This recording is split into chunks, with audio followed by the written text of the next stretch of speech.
Lakota chiefs starving children near death. A widow fed them her last bread and gained a family.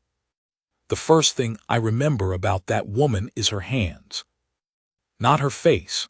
Her face I couldn't see clearly. The light was going and she was standing at the edge of her property with a rifle held level, and my eyes went where a man's eyes go when there's a rifle pointed at him. But her hands I could see. They were cracked at the knuckles, the way hands get when they've been working wet rope and cold water through too many winters. A working woman's hands, rough where they grip the stock. I stopped my horse.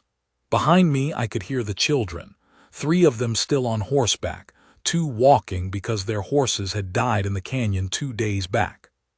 Little Hawk was the worst.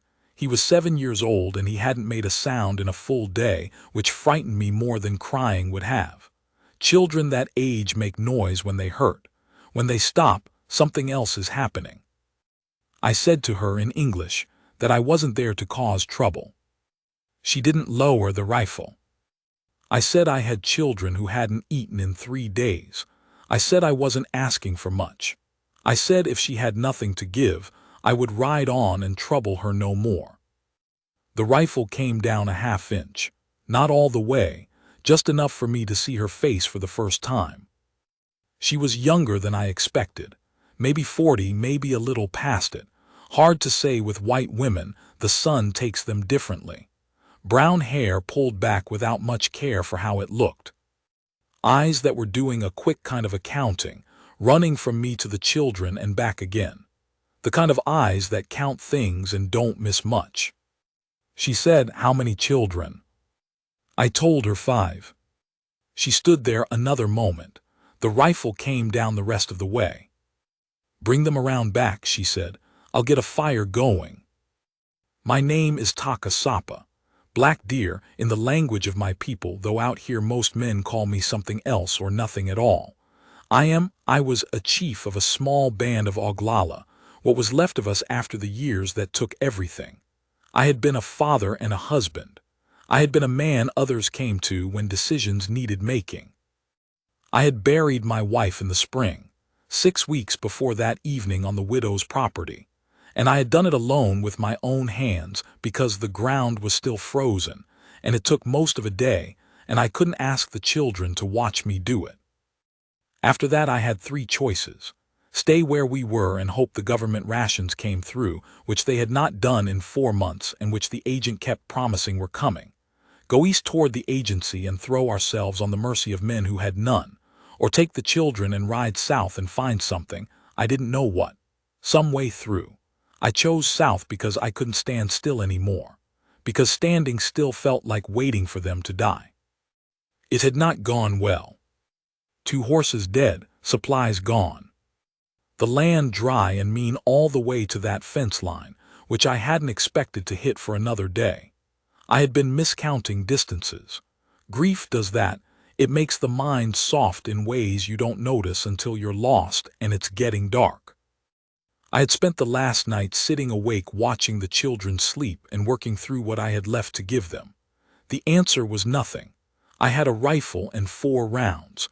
I had a blanket I'd already given to Little Hawk. I had my hands and my body and my knowledge of the land, and none of it had been enough. That was where I was, that evening when I saw the farmhouse. Her name was Nora Callahan. She'd been on that land 11 years, the last 3 of them alone. Her husband had died of a snake bite. She told me this matter-of-factly, like a thing that had happened and been absorbed and filed away. She had a tone like that, Nora. Flat but not cold. Like she'd made a decision somewhere back to see things plainly and not dress them up, because dressing things up cost energy and she didn't have any to spare. She had a small house, a barn with 2 horses and a milk cow, a garden that was better kept than the house, and a root cellar with enough to last her through winter if she was careful. That was what she told me later. That night all I knew was that she built a fire in the yard and cooked a pot of cornmeal and salt pork and set it on a flat stone and told the children to come eat. They went. Even Little Hawk, who hadn't made a sound all day, crawled down off that horse and went toward that fire like something had been switched back on inside him. I stood back and watched them eat. There is a thing that happens to you when you have been carrying fear for a long time and then something gives. It doesn't feel like relief right away. It feels like the ground shifting under you. Like your legs don't know what to do now that they aren't braced anymore.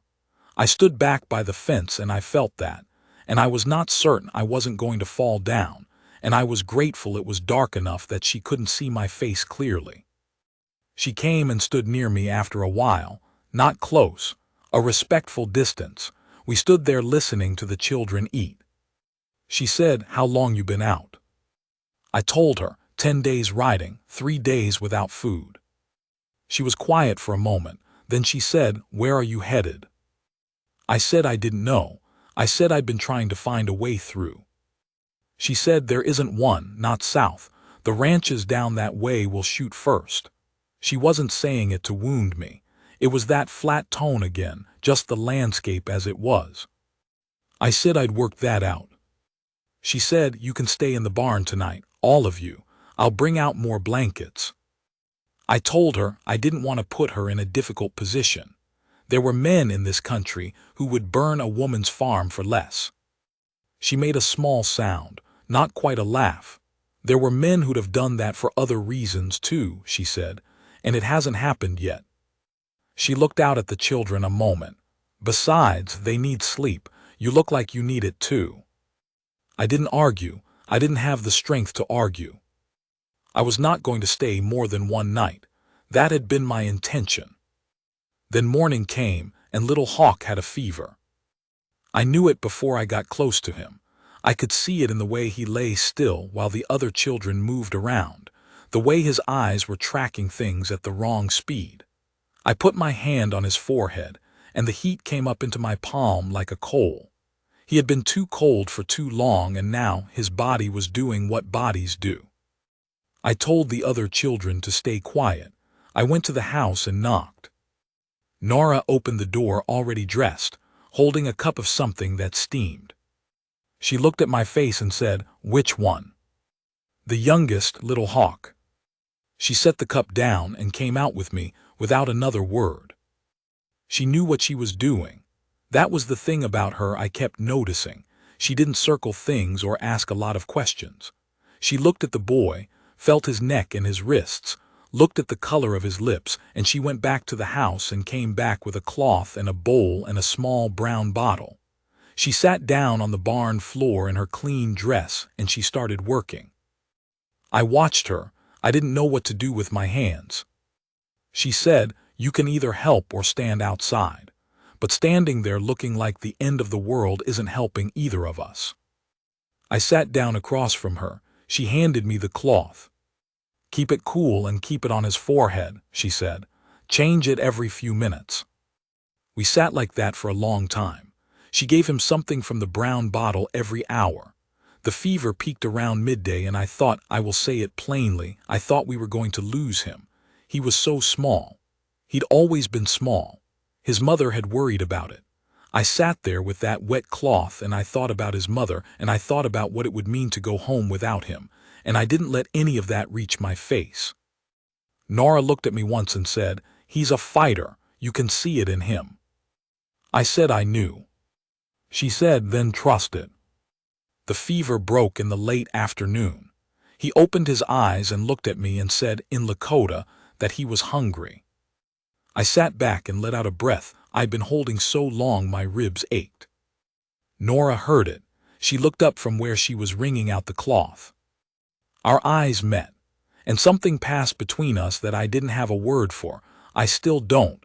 Something that had nothing to do with fever or food or the distance between our peoples. Just two people who had been through something hard together and had come out the other side. She stood up, straightening her dress. "I'll make soup," she said. We stayed 3 days. That was what I told myself at the end of day 1, 3 days. Let little Hawk get his strength back, then move on. I wasn't sure to where. South was closed. East was the agency and everything that meant. But 3 days felt like a number I could defend. 3 days wasn't settling in.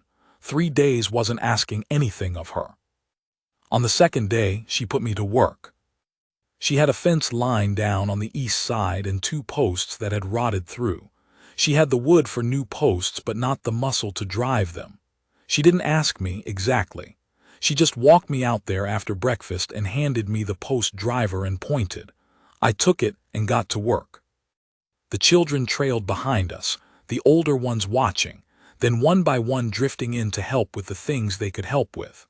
My eldest, a girl of 13 named Winona, found her way to the garden and started pulling weeds without being asked. The 2 boys, 9 and 11, stacked the split wood Nora had been working on for a week. Nobody talked much. There was a rhythm to it.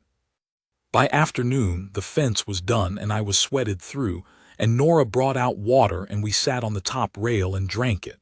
She looked at the fence line and then at me. "You know your way around a post hole," she said. "I've built a few things," I said. "What kind of things?" I thought about it. Lodge frames, corrals, a smokehouse once for a man in Nebraska who paid me in flour and salt and a fair mule. She almost smiled. "Nebraska." "I've been many places," I said. "None of them wanted me for long." She was quiet a beat.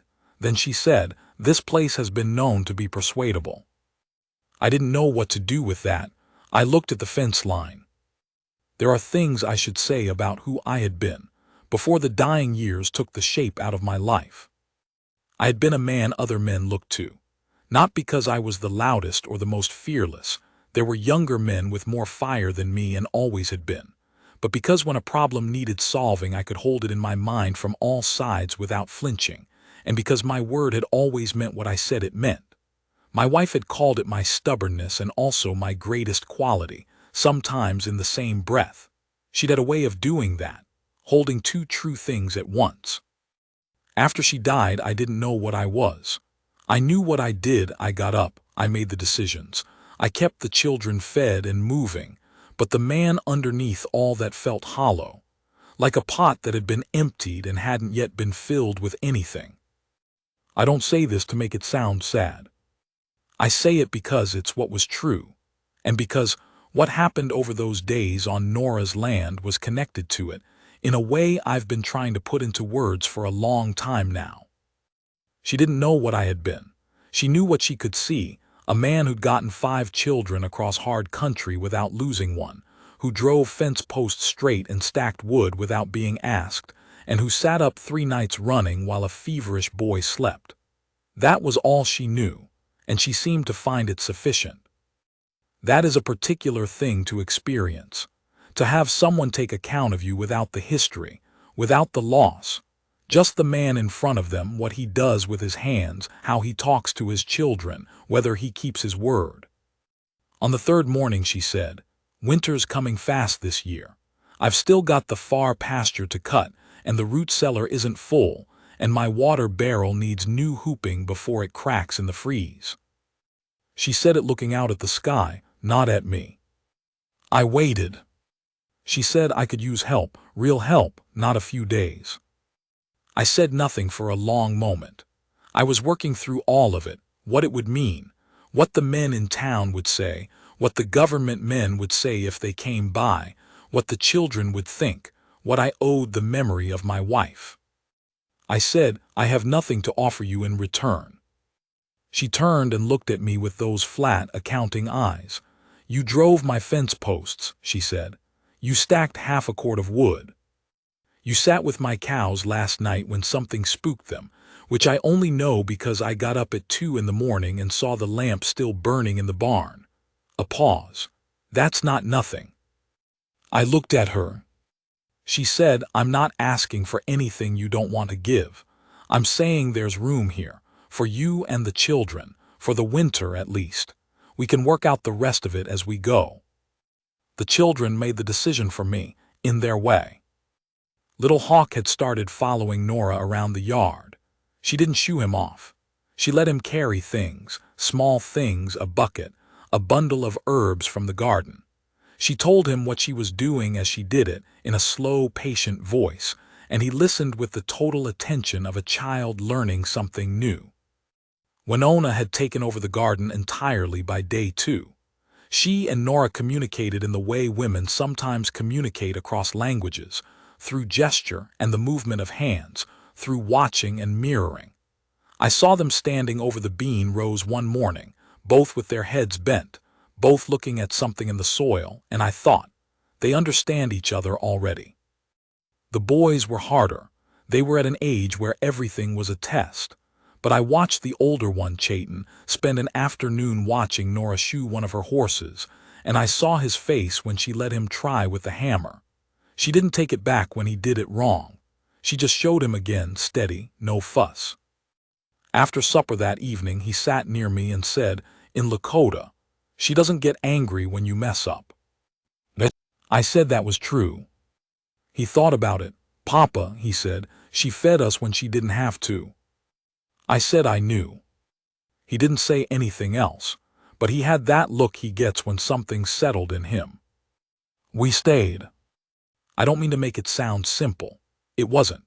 The first week there were 2 men rode up from town, neighbors, come to see about the stories they'd heard. I stood in the yard and met them, and I made myself large in the way I knew how, not threatening, but solid, immovable. Nora stood on her porch with her rifle not quite aimed but not put away, and she said in that flat voice that everything here was fine, and that she'd have words with any man who made it his business to say otherwise. They left.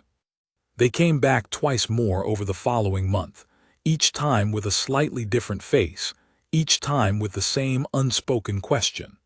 Each time I met them in the yard, and each time Nora stood on the porch, and after a while they stopped coming. She never made a fuss about it afterward, never said it had been hard, never asked me to acknowledge what she was risking. I understood that this was part of who she was. She didn't traffic in obligation. There was one night in late October. The first real cold had come in, and we'd all moved inside, the children on pallets near the stove, Nora in her room. I was stretched out near the door the way I usually slept, listening to the wind pick up, and I heard her come out. She stood by the stove for a moment. She didn't know I was awake. I'm quiet when I sleep, and I was facing away. I heard her pour something, and then she stood there, and then she said quietly, just to the room and the dark, "Lord, let them make it through." I didn't move. I lay still and held that in my chest and didn't make a sound. That is what I mean when I say she saved me. Not the bread, though the bread matters. Not the shelter, though the shelter mattered too. It was that prayer, said to no one and to everyone, said for my children as easily as she would have said it for her own. She had taken us in without ceremony, without requiring anything from us, without asking us to be anything other than what we were. I had not known I needed that until I heard it. Winter came hard that year. The kind of cold that gets into the walls and sits there, that turns the water barrel to ice overnight no matter how well you've whooped it. We lost one of her horses to a lung illness in November. She didn't cry over it in front of anyone, but I heard her in the barn that afternoon, and I stayed away and gave her the space of it. We worked well together. That's a plain thing to say, but it was not a small thing to live. 2 people from different worlds, different languages, different ideas about how a day ought to go, and we didn't scrape against each other the way you'd expect. She made her decisions and I made mine, and when they crossed we talked it out. She listened the way few people listened, still, with her whole face. She didn't interrupt. She thought before she answered. She was teaching the children English in the evenings. Little Hawk picked it up fastest, the way young children do, absorbing it like water in dry ground. Winona was methodical about it, writing words on a slate and practicing them. The boys were resistant at first and then competitive, and then one evening I walked in to find them trying to stump each other with words Nora had taught them the week before, laughing when one of them got it wrong.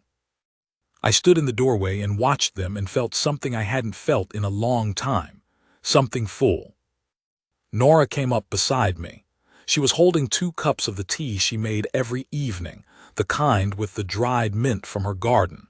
She handed me one without looking at me. "That boy," she said, nodding toward Little Hawk, who was holding a wooden horse she'd carved him and explaining something to the others at full volume. He hasn't stopped talking in a week. He was always like that, I said, before. She was quiet a moment. I said his mother used to call him the little waterfall, because she could never find the source. Nora made a small sound that was something like a laugh and something like a sigh. She said she would have liked him very much. I didn't say anything. I drank the tea. We did not talk about what we were for a long time. We didn't need to, I think. We knew what we were. We were two people who had each lost the thing they'd built their lives around, and who had found in the wreckage of that something unexpected. A household, a way of moving through days together that had its own particular shape and weight. She asked me once in December whether I thought about going back, about trying to return to the band, to the land. I thought about it honestly before I answered. I said there was nothing to go back to. The band had scattered. The land was no longer mine to claim.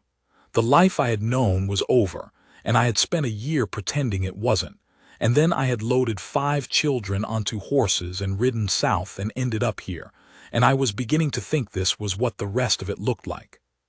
She nodded. She was mending a shirt, her eyes on the needle. She said, my husband's brother sent a letter last spring, wanted me to sell the land and come to Missouri. Live with his family. She pushed the needle through. I wrote back and said the land was mine and I was staying on it. A pause. He hasn't written since. I said, was that hard? She said, no, it was plain. That was how she was. Things were either hard or they were plain, and most things with enough looking turned out to be plain. There is a morning I come back to when I try to say when things changed. February. The worst of the winter passed but not gone. A cold gray morning with the light coming in thin and flat through the window. I had been up before dawn mending the water barrel. It had cracked after all, in the deep freeze of January, and I'd been nursing it through with strips of green hide. I came in cold through to my spine, and she was already up, already had the fire going, and she pointed at the chair nearest the stove without looking up from what she was doing. I sat down. The warmth came into me slowly. She put a cup of tea at my elbow. I said, the barrel will hold. She said, good. I sat there warming up and she moved around the kitchen in her quiet way, and the children were still asleep, and the house was still, and it was just us. Just the fire and the cold morning and the smell of the tea. She turned from the counter and looked at me. A full look, the kind she didn't give often, steady, without hurry. She said, you're a good man, Taka Sapa. I looked at the fire. She said, I know you might not believe that right now. And I know you've got reasons not to, but you are, and I want you to know that I see it. She wasn't asking anything of me. She wasn't building towards something. She just said it and turned back to the counter. I sat with it. The fire popped. Outside the wind was starting up again. I don't know how to tell you what that was like.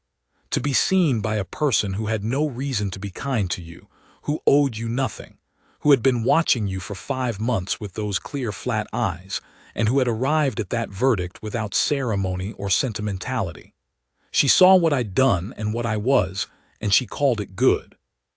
I had not been called good by anyone since my wife. I said, you are a good woman, the best I have known. She didn't answer right away. She finished what she was doing at the counter, and then she came and sat across from me, and she set both her hands around her cup and looked at the fire. She said, then we're a fine pair. I looked at her. She was looking at the fire, but the corners of her mouth had changed. We sat in that cold February morning while the children slept and the wind picked up outside, and I didn't say anything else. Neither did she. It didn't need saying.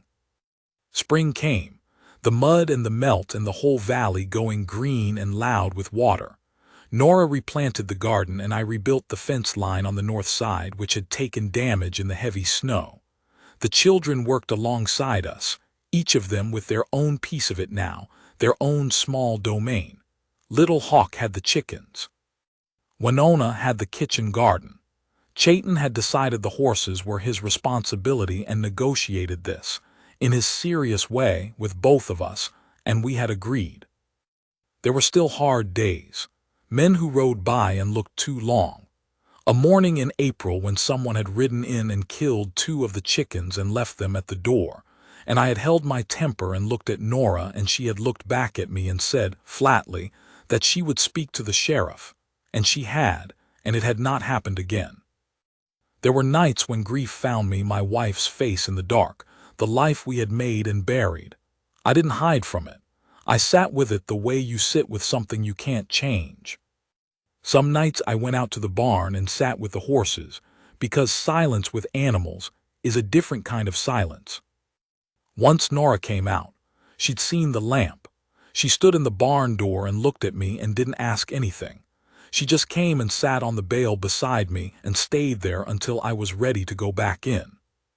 That was it, that was all.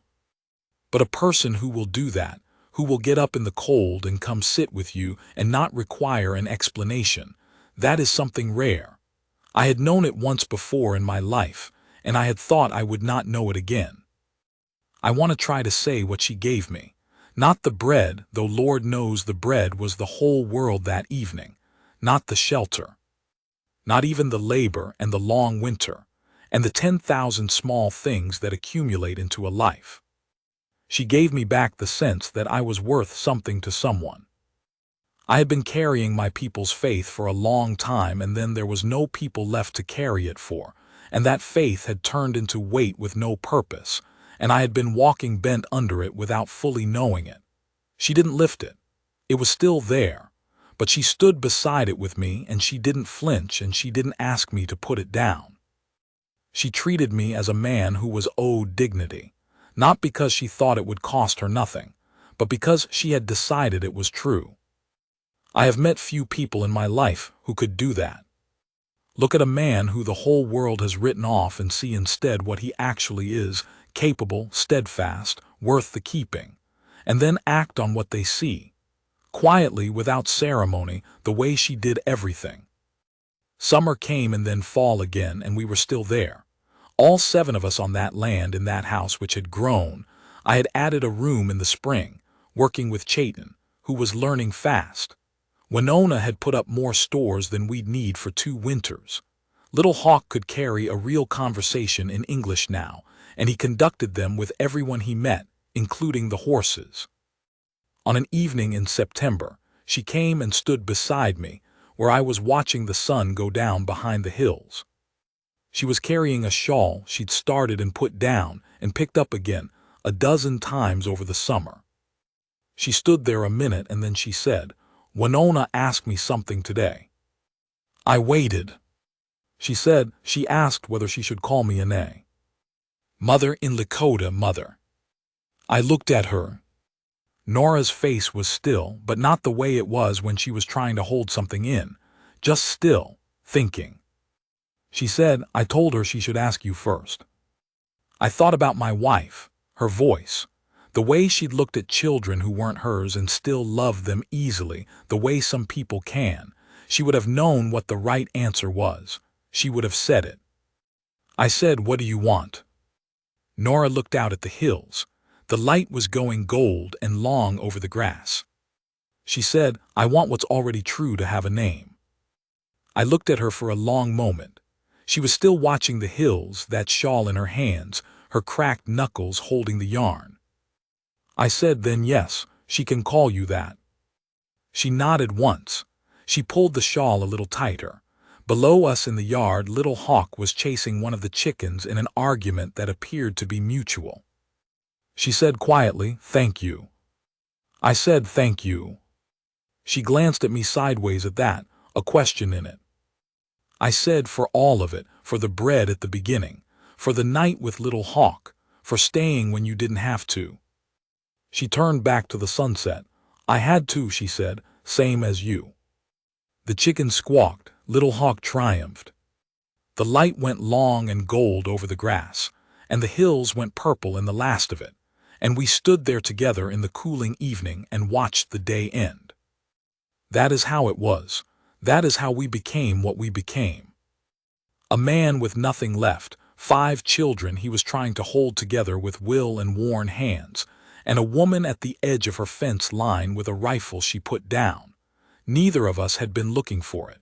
Both of us had needed it the same. I think about that a lot. How close I came to riding past without stopping. How different the road looks when you are hungry and afraid and there is a light showing somewhere in the dark. And how you can ride toward a thing expecting nothing and find everything. I am an old man now. The children are grown. Little Hawk is a tall man with a loud voice and a laugh his mother would have recognized. Winona runs a boarding house in a town 40 miles east. The boys have their own land. And Nora is still on the original property, still in that house, still with that garden, still with that flat, plain way of looking at the world and finding out what it's made of.